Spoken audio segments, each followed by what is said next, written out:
This film is concerned with the effects of high-altitude nuclear explosions on radars, optical sensors, and communications. To understand how nuclear explosions affect such systems, it is first necessary to understand the interaction of explosions with the atmosphere. We will discuss this interaction or phenomenology for explosions at very high altitudes in the ionosphere and in the upper atmosphere. We shall not consider the blast and other lethal effects that nuclear explosions produce. The air we breathe consists almost exclusively of gases and are electrically neutral in their ordinary condition. The number of electrons shown here is, of course, symbolic rather than literal. As we progress towards the top of the atmosphere, however, the gases are exposed to powerful X-ray, gamma ray, and ultraviolet radiation from the sun and from cosmic rays. Above about 90 kilometers, radiation increasingly breaks more of the molecular gases into their atomic or single atom state. This dissociation, primarily from the ultraviolet radiation, affects as much as 50% of all molecules at altitudes of about 100 kilometers. The cosmic and particle radiation also causes ionization. Detachment of the single electron leaves the remainder of the atom or the molecule with a positive charge. This can happen to single atoms or to either one of the atoms of a molecular pair. Being electrically charged, free electrons are attracted to and tend to recombine with positive ions at the first opportunity, thus again creating electrically neutral units. If an electron does not recombine with a positive ion, it can be taken out of circulation by temporary attachment to a neutral atom or molecule, which then has a negative charge until the electron is snatched away by the stronger attraction of some positive ion. Because of the strong recombination tendency, ionized gases will not remain in that condition unless there is a constant supply of energy to cause new ionization as fast as the previous ions can recombine. The first significant quantities of naturally occurring free electrons begin to show up at an altitude of approximately 60 kilometers, which we therefore consider as the bottom of the ionosphere. From there on up to heights of several hundred kilometers, free electrons become more and more prevalent.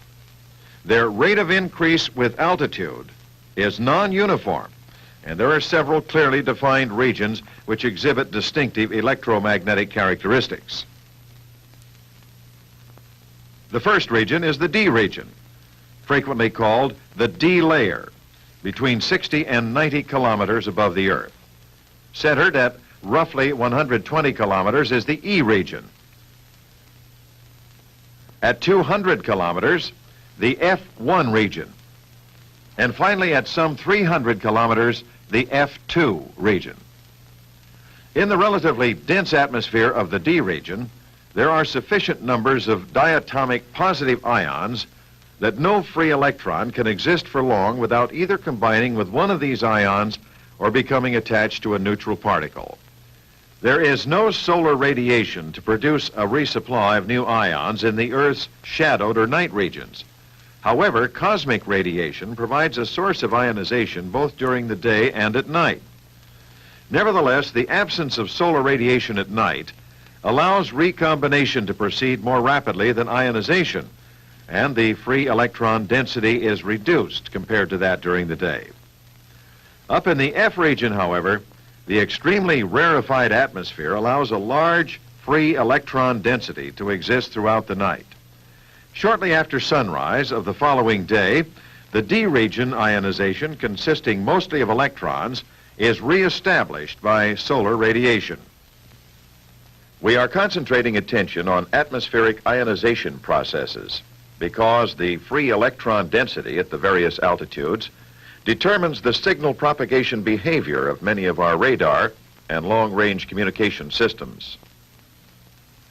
Now, in what way do high-altitude nuclear explosions affect these free electron densities? To begin with, roughly 70% of the total energy produced in a nuclear explosion is emitted in less than a microsecond as a flash of X radiation. A few percent more of the bomb energy is emitted as prompt gamma and neutron radiation. Most of the remaining energy appears as directed motion or kinetic energy of the expanding explosion debris. Delayed gamma and beta radiation from this radioactive debris material emits some 5% of the total weapon energy over a longer period of time. We will examine the effects on the atmosphere of nuclear detonations at 50 kilometers, 100 kilometers, and 250 kilometers altitude. First, let us consider the events that follow the detonation of a sub-megaton weapon at a moderate altitude of 40 to 50 kilometers. Most of the X-ray energy is deposited near the burst point, heating air to incandescence. The prompt gamma and neutron radiations from the explosion can, on the average, travel large distances before colliding with air particles. Therefore, the ionization caused by such collisions is spread out laterally over a region several hundred kilometers in diameter. Radiation in an upward direction increases the D-layer ionization, which we symbolize with the blue shading. It is important to realize that the greatest range of these radiations will be upward and horizontal, because the exponential nature of our atmosphere causes its density and absorbing qualities to decrease very rapidly in upward directions. Specifically, each 15 kilometers change in altitude in either direction will make about a 10-to-1 change in air density. At 45 kilometers altitude, the density is approximately 1,000th of the air density at sea level. Coming back to our explosion, the X-rays heat the surrounding air to incandescence. Within a tenth of a second, the tremendous radiant energy output and gas expansion processes have created a fireball of superheated air several kilometers in diameter. Inside the fireball, both the air and the smaller central mass of expanding weapon debris are fully dissociated from the molecular into the atomic state, and the atoms themselves are highly ionized. In another view, a high-velocity shock wave is seen to race outward from the radiation front, which is still at a temperature on the order of 10,000 degrees. The fireball expands at a slower rate to a diameter of 10 kilometers within about 5 seconds, during which time it also begins rising upward at a rate approaching 300 meters per second due to the buoyancy of its heated low-density gases. We watch the remainder of the explosion development through a camera located directly underneath the fireball. Sometime during the first minute, the rising cloud of fireball and debris material from explosions at this or lower altitudes interacts with the surrounding air, and the fireball transforms into a torus or donut shape. Both gammas and high-energy electrons or beta rays are continuously emitted from fission fragments in the debris. The cooling fireball and debris mixture, no longer luminous, continues to rise and expand, reaching a diameter of about 40 kilometers at 1 minute. It finally stabilizes some minutes later at an altitude of about 100 kilometers until dissipated by atmospheric winds. We will next consider a nuclear explosion of large yield at an altitude of 100 kilometers, where the atmosphere is less than 1,000th, as dense as it was at 50 kilometers. The initial heavily ionized X-ray fireball will be an order of magnitude larger than from our low-altitude shot, and much more tenuous and less brilliant in appearance, because so much of the X radiation escapes to large distances, over which it causes a significant ionization increase without luminosity. The atmosphere is so rarefied that the highly penetrating prompt gamma and neutron radiation from the explosion will produce only negligible concentrations of new ions in horizontal and upward directions. Ions are produced in the D layer and at lower altitudes. The hot and rapidly expanding fireball rises ballistically with something over 5 times the average velocity seen for the lower shot. Its diameter is some 300 kilometers after the first minute. Magnetic forces progressively distort the rising material, elongated along the geomagnetic field lines. Maximum altitude on the order of 1,000 kilometers is reached in 7 or 8 minutes. With the upward ballistic impulse exhausted, the material, being heavier than the ambient atmosphere, tends to fall back to denser regions on the order of 150 to 200 kilometers. The fall is oriented primarily along the Earth's geomagnetic field lines. The diameter is several hundred kilometers with a thickness perhaps a tenth as great. The diffuse radioactive debris continues emitting both gamma and beta radiation with significant intensity for many hours after the explosion, thereby continuing to produce ionization. Most of the ionization from gamma radiation occurs at altitudes near 30 kilometers. However, ion lifetimes are very short down in such relatively dense air. Reattachment is so rapid that we actually find the greatest net population of gamma-produced free electrons up at the D-layer altitudes, where the reattachment rate is much lower. The other major radiation from the debris, the super high-velocity electrons from fission fragment decay, referred to as betas, are less penetrating than the gamma rays. Most of the downward-directed betas dissipate their energies in the D region at 60 to 80 kilometers, adding to total ionization in that region primarily by collision with neutral particles. The area of the ionization region created by beta radiation will correspond roughly in size to the area of the stabilized debris material itself.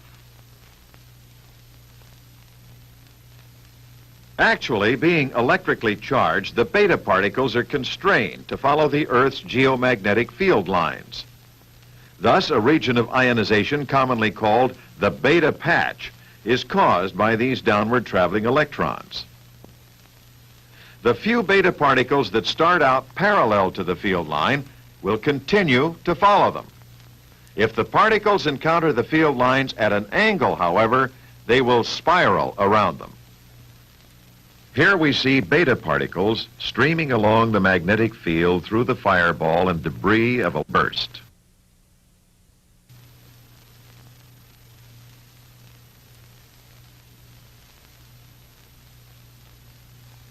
Those electrons ejected upward may be trapped along the Earth's magnetic field lines and are mirrored back and forth if the reversal or mirror point is substantially clear of the atmosphere.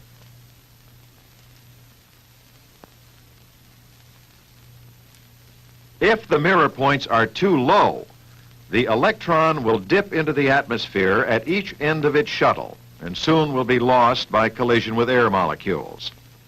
This collision excitation mechanism is generally accepted as one of the causes of auroral displays. Thus, a nuclear burst at sufficiently high altitudes can produce auroras at conjugate points in both hemispheres. Since the debris from a nuclear detonation begins radiating at the moment of the explosion, its conjugate point auroral effects can be expected to change location as the debris rises and intersects with successively higher magnetic field lines.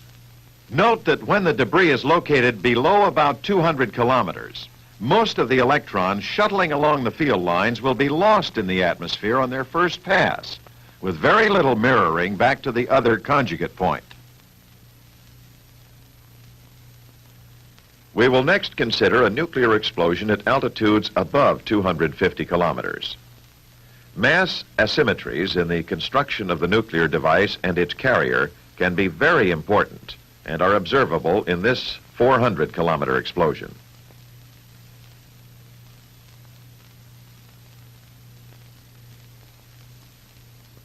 At this very high altitude, a substantial change occurs in the mechanism of containment, the forces which slow and finally stop fireball and debris expansion. While ordinary hydrodynamic pressure resists the explosion expansion at low altitudes, geomagnetic back pressure becomes increasingly important at altitudes above 100 kilometers. The heavily ionized debris and gases in an expanding fireball are electrically conductive, so the Earth's magnetic field tends to be excluded from that region, creating a so-called magnetic bubble, which presses back against the expanding gases. At great altitudes where air pressure is negligible, expansion might continue indefinitely if it were not for a collisionless process in the debris and surrounding air plasmas, which permits a degree of coupling between the weapon debris and the ambient atmosphere. The degree and nature of the coupling are believed to be very dependent on yield and burst altitude, but these processes remain major unknowns in the phenomenology of very high altitude nuclear explosions. Looking back again at another weapon effect on the atmosphere, most of the prompt gamma radiation is deposited between 25 and 30 kilometers altitude.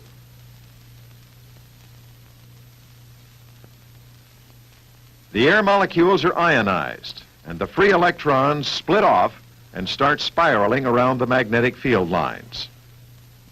Each spiraling electron emits minute radio waves. All of the electrons exist nearly simultaneously, and the minute radio waves add together. This is the primary source of the high-altitude electromagnetic pulse, or EMP, which is a broadband pulse of radio frequency energy radiated from the deposition region. When this electromagnetic pulse is coupled into a system, very large voltages and currents may be induced. Other EMP generating mechanisms are operative in other burst regimes, but are outside the scope of this film and will not be described. In brief summary of the important effects on the ionosphere, we see that a nuclear burst in the 40 to 50 kilometer region produces first a heavily ionized fireball area, while the flash of prompt gamma and neutron radiation causes significant ionization lasting for several minutes and extending to large distances horizontally and upward, but with only minor range and duration in downward directions. Debris radiation continues to create intense ionization in the region of the fireball while it rises. At all explosion altitudes substantially above 50 kilometers, the immediate radiation produces almost completely ionized fireball regions of multi-kilometer dimension. Its strong but radially decreasing ionization extends to many hundred kilometers. The fireball and debris materials rise to maximum heights of from 100 to 1,000 kilometers as the burst height is raised from 50 kilometers to the 100-kilometer region. Unlike debris from the lower explosions, material from the higher explosions falls back from its maximum altitude, ultimately settling around 200 kilometers. With rising burst altitude, greater quantities of beta particles and charged debris particles will shuttle north and south along the magnetic field lines to conjugate points in both hemispheres. Both beta ray and debris interaction with the atmosphere at those points will, for a number of hours, create significant ionization with vivid auroral effects and radio disturbances. Debris gamma and beta radiation will also enhance ionization in the D region at both conjugate points. Other phenomena associated with irregular structure in nuclear burst ionized regions are also important to communications, infrared, and radar systems. One is the eventual development of magnetic field-aligned filaments, or stria, in ionized regions. Irregular ionized structure also results from the upwelling or heave of explosion-heated air above 100 kilometers altitude.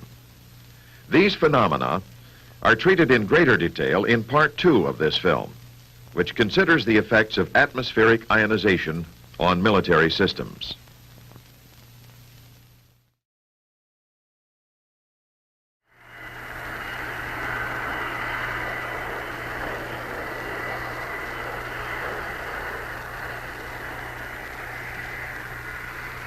The purpose of this film is to describe some of the nuclear weapon effects on military systems and the research being conducted to determine and predict these effects. An example of a ballistic missile attack will be used to illustrate how different nuclear detonations affect radar systems. In this attack, 3 re-entry vehicles are deployed in line against a target defended by a radar and interceptor battery.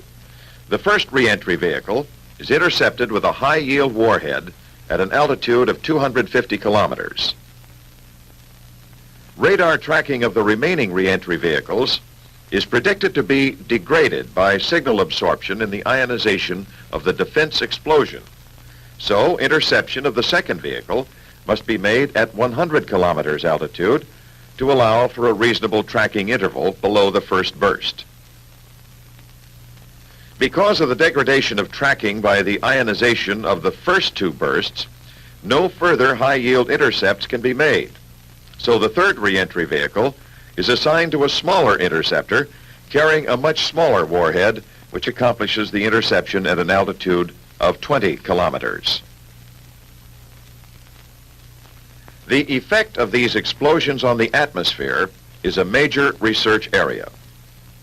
This is a plot of contours of constant mass density of the atmosphere.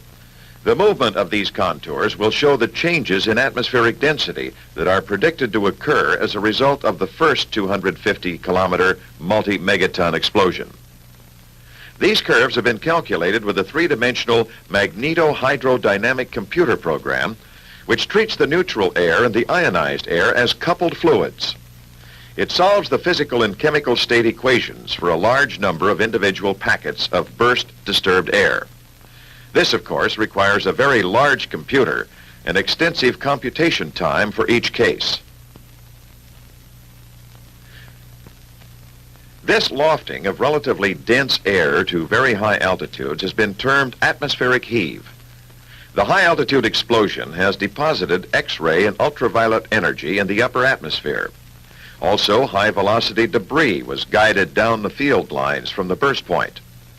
This kinetic and thermal energy heats the atmosphere in the vicinity of 100 kilometers, causing it to heave upward to achieve pressure equilibrium.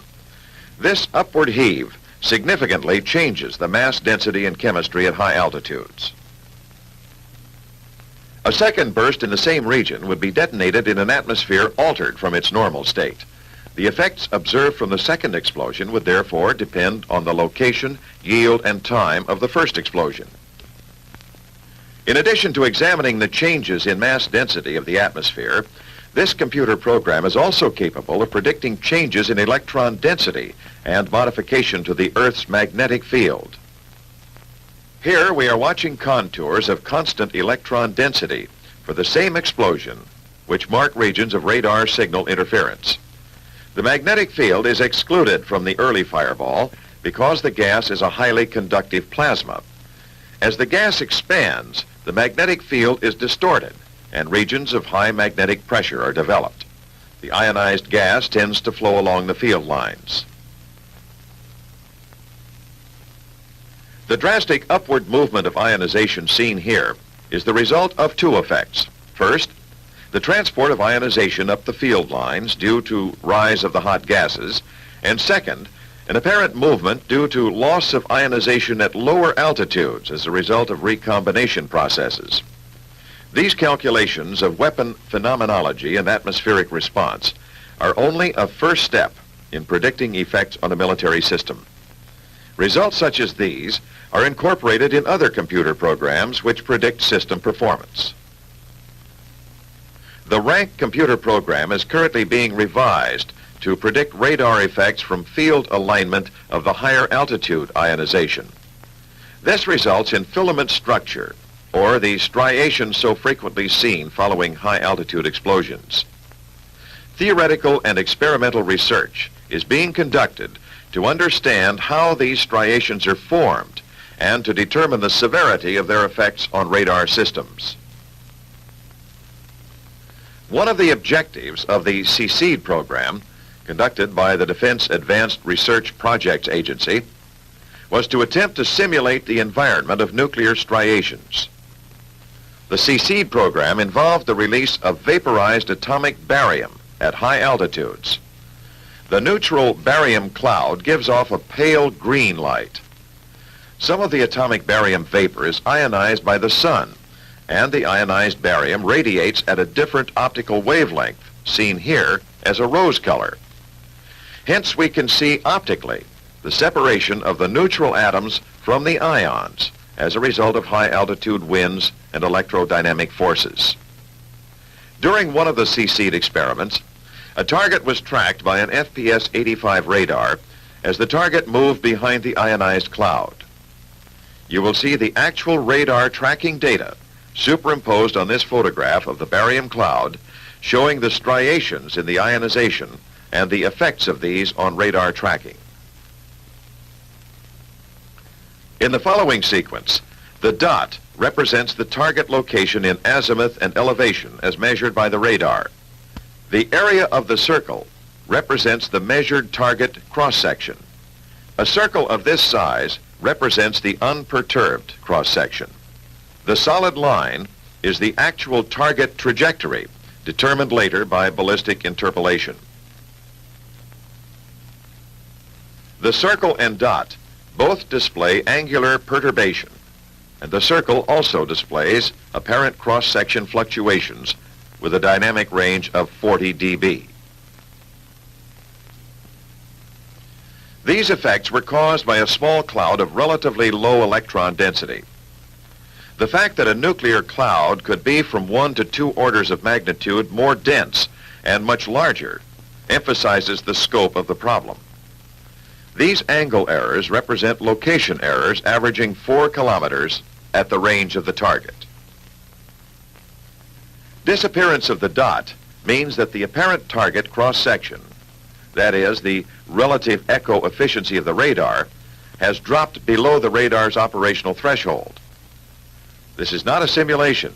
These are the actual experimental radar tracking results. Multiple propagation paths that result from scattering in the cloud, normally termed multipath, and reflection from the cloud, affects the radar both before and after the target passed behind the cloud. Military communications must be rapid, accurate, and continuously available. Present command and control systems use various combinations of both civil and military communication networks. These networks use radio and are therefore potentially vulnerable to disruption by high-altitude nuclear explosions. For example, the operating characteristics of modern communication satellites are similar to those of the radar system already examined. Because of this similarity, their operation may be degraded by similar nuclear phenomena. The satellite uplink is somewhat less vulnerable to absorption than a radar of corresponding power because the satellite uses direct rather than reflected energy. The downlink, on the other hand, with low available power, requires very sensitive receiving systems with large antennas and low noise receivers. However, the presence of any striations may seriously degrade the bandwidth characteristics.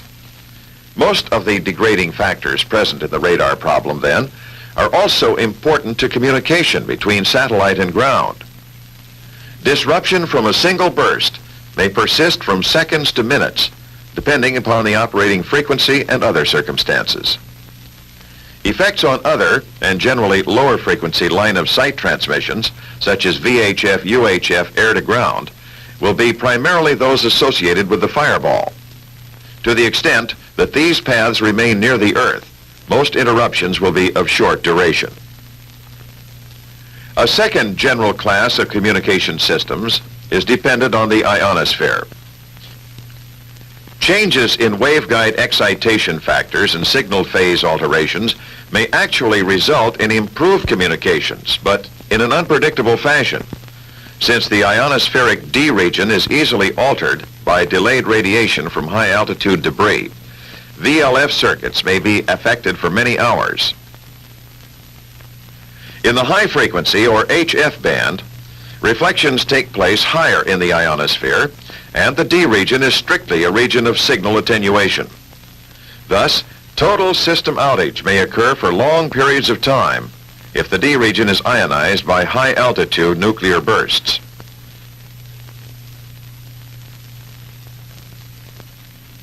Returning to the example missile attack, the first explosion blacks out all HF communication within a range of hundreds of miles. Terminals near the edge of this region could communicate away from the blackout region. System outage can persist for as long as 1 to 6 hours in the daytime. It would only last for a few minutes to as much as 15 minutes at night, except for radio paths going through the beta patch. Using the lower radio frequencies can also prolong circuit outage. The computer program that calculated the electron density shown in the first part of this film, the rank program that computes radar performance, and computer programs used to predict communications systems performance all have a common base: knowledge of the atmospheric chemistry. Much of our present capability in modeling the chemistry of the atmosphere has been made possible by research performed under the reaction rate program. One major achievement was the successful measurement in the laboratory of two reactions of uranium with oxygen. A uranium atom combining with an oxygen atom to form a uranium oxide ion plus an electron, and a uranium atom combining with an oxygen molecule to form a uranium dioxide ion and an electron. The first reaction is very fast. The rate of the second reaction is almost 100 times slower, but still significant at altitudes where molecular oxygen exists in abundance. These reactions not only yield free electrons, but probably also produce abundant infrared radiation from the excited ions. The infrared radiation from nuclear explosions and the surrounding excited atmosphere is also a subject of intensive current research on a par with radar and radio propagation. The main sources of infrared radiation are excited atmospheric molecules, metal oxides formed by the combination of weapon debris and air, and particulate materials carried aloft by surface explosions. Thus, the source regions include the fireball, beta patch, auroral tube, debris patch, conjugate regions, widespread X-ray heated air in higher explosions, and water vapor from very low explosions, and probably atmospheric constituents set in motion in the vicinity of these regions. Radiation from any of these regions can degrade or saturate infrared detection and tracking sensors that are currently being proposed and developed. For example, airborne, rocket-borne, or satellite-based infrared systems may play a role in detection, tracking, and discrimination in a future ABM system. High-altitude defensive explosions may have an infrared image that extends from horizon to horizon. Worse, this background is inhomogeneous. Local hotspots may intermittently conceal the target even though the region has cooled on the average below acceptable background thresholds. The degree to which infrared systems suffer degradation in this environment is not well understood. Calculations of the radiation received at an infrared detector are currently made with the OptiCal computer program. It determines total radiation intensity by performing a line-of-sight integration through the emitting region. This very brief discussion of the effects of nuclear infrared emission, compared to the previous more extensive discussion concerning the effects on communications and radar systems, does not necessarily reflect their relative importance, but rather reflects a difference in the current understanding of the two effects. Infrared radiation and its effects on infrared sensors is the subject of intensive current research. Recently, development has been initiated on a new combination computer code that will calculate the performance of both radar and infrared systems in the nuclear environment. This new code will incorporate the latest results from research on nuclear weapon effects and provide an improved capability for evaluating the strengths and weaknesses of the nation's defenses.